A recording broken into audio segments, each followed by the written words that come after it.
এবং এখানে কমা দিব। এই যে কমাটা এইটা যদি তুমি না দাও তাহলে কিন্তু তোমার ফলাফল এরর আসবে। সিম্পল একটা বিষয় যদি তুমি ভুল করো এই পুরো ফলাফলটা ফলস। আসসালামু আলাইকুম প্রিয় এইচএসসি আইসিটি শিক্ষার্থীরা, আশা করি সবাই অনেক ভালো আছো। তো আমরা ধারাবাহিকভাবে শিখছিলাম যে সি প্রোগ্রাম কিভাবে করতে হয়, আর ইনশাল্লাহ সকল ভিডিও নিয়ে সকল অধ্যায়ের সব ইন্টারেস্টিং ক্লাস নিয়ে তোমাদের সাথে আছি এবং বেশ কিছুদিন পর থেকেই কিন্তু আমরা বোর্ড কোশ্চেনগুলো সমাধান করা শুরু করব। তো দেখো আজকে আমরা কি শিখবো এই ভিডিওতে। আমরা আজকের এই ক্লাসে শিখবো সেন্টিগ্রেড তাপমাত্রাকে ফারেনহাইট তাপমাত্রায় রূপান্তর করার সি প্রোগ্রামটা শিখবো। আর এর আগের ক্লাসে কিন্তু আমরা এই সেন্টিগ্রেডকে ফারেনহাইটে রূপান্তরের অ্যালগরিদম এবং ফ্লোচার্ট খুবই সুন্দরভাবে বুঝিয়েছি। আমরা জানি তিনটা কনসেপ্ট শিখতে হয়: algorithm, flowchart, C program. Algorithm flowchart শেখানো হয়েছিল, সেই ফ্লোচার্টটা হচ্ছে এই ফ্লোচার্ট, এই যে সেন্টিগ্রেড তাপমাত্রাকে ফারেনহাইটের ফ্লোচার্ট। এই ফ্লোচার্ট থেকে আমরা সি প্রোগ্রামটা কিভাবে করব এই বিষয়টা একটু দেখাই।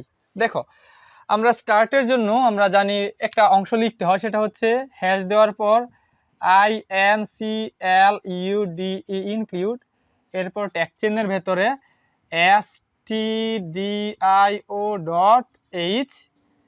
এবং নিচে লিখতে হয় MAIN, ফার্স্ট ব্রেকেট শুরু এবং শেষ, এবং সেকেন্ড ব্রেকেটটাকে স্টার্ট করতে হয়।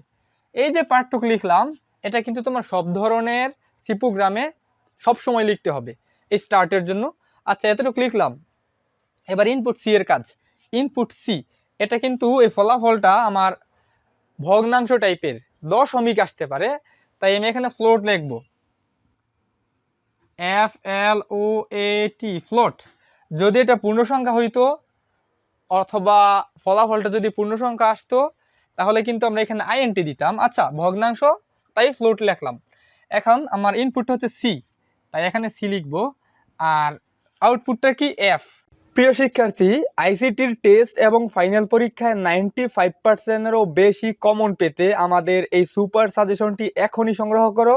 আমার এই হোয়াটসঅ্যাপ নাম্বারটিতে একটি মেসেজ করলেই সাজেশনটি পেয়ে যাবে। তাই আমরা এখানে এফ লিখবো। আগের বার আমরা এভারেজ অথবা সাম এগুলো লিখেছি, এটা দেখে এখন এখানে এফ, তাই আমরা এফ লিখলাম। লাইনটা যখনই শেষ হয় তখনই সেমিকোলন দিতে হয়, এটা আমরা জানি সবাই। এরপর হচ্ছে স্ক্যানএফ এর কাজ, SCANF, স্ক্যানএফ লিখলাম। স্ক্যানএফ লিখার পর কি করবে, ফার্স্ট ব্রেকেট শুরু হয় এবং কোটেশন শুরু হয়, কোটেশন ভেতরে আমরা %f দিব। কারণ কি, কারণ হচ্ছে এখানে হচ্ছে ফ্লোট টাইপের, ফ্লোট। যদি এখানে INT থাকতো তাহলে %d ইউজ করতাম। এবার এটাকে আমি ক্লোজ করে দেব, ক্লোজ করলাম এই যে কোটেশনটাকে, এবং কমা দিলাম। কমা দেওয়ার পর আমার এই যে সিটা দেখতে পাচ্ছি, এই সিকে আরও নির্দিষ্ট করার জন্য আমরা এখানে এন্ড চিহ্নের ভেতরে সিটাকে দিয়ে দিব এবং এখানে লাইনটা শেষ। দেখো প্রিয় শিক্ষার্থীরা, ইতিমধ্যে এই যে দুইটা লাইন লিখলাম, ইনপুট সি এর কাজ, ইনপুটের কাজটা সম্পূর্ণ হয়েছে। এবার আমাদের এই লাইনটার কাজ, এই লাইনে যা থাকে হুবহুব উঠিয়ে দিতে হয়। তাহলে আমরা প্রক্রিয়াকরণের ঘরের সংখ্যাগুলো উঠিয়ে দিই। 9 × C/5 + 32। লাইনটা যখন শেষ হবে সেমিকোলন। দেখো জাস্ট আমি কি করেছি, এখানে যা আছে হুবহুব এখানে তুলে ধরেছি, এইটাই। আর সেমিকোলন তো দিতেই হয় লাইনটা যখনই শেষ হয়, এটা নিয়মের। আচ্ছা, প্রিন্ট এফ এর কাজ।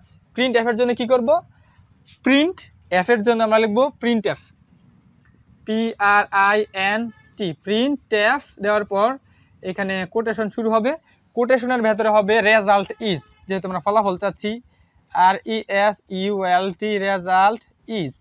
ইজ দেওয়ার পর %f, এফ কেন, আমার ফলাফল যেটা আসবে, সরি এখানে %f হবে। %fটা কেন হবে, কারণ ফলাফলটা কিন্তু ভগ্নাংশ টাইপের আসতে পারে, তাই %f। কোটেশন শুরু করেছি, কোটেশনটাকে আমি এখানে ক্লোজ করব এবং এখানে কমা দিব।